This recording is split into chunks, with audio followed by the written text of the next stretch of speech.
So, isang araw, no, may isang lalaki na pangalan niya Mimi.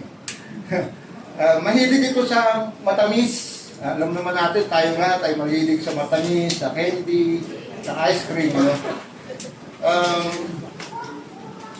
Minsan, nakaramdam siya ng hindi maganda sa kanyang katawan at tumungo siya sa kanya, sa doktor. No?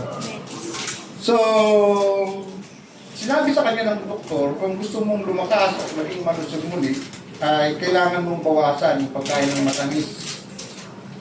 At simulan mo yung mag-dieta, sabi kay Mimi.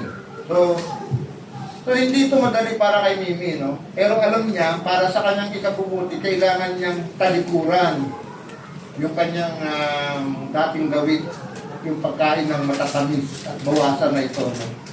So kailangan niya na mag-dieta. So ganyan din ang ating buhay spiritual.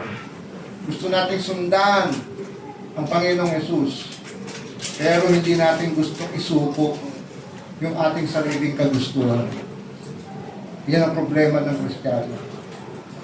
Gusto natin ng pagpapala, gusto natin ng blessing, pero ayaw nating magbago. May mga itinuturo ang Panginoon na baguhin natin, alisin natin, ayaw natin.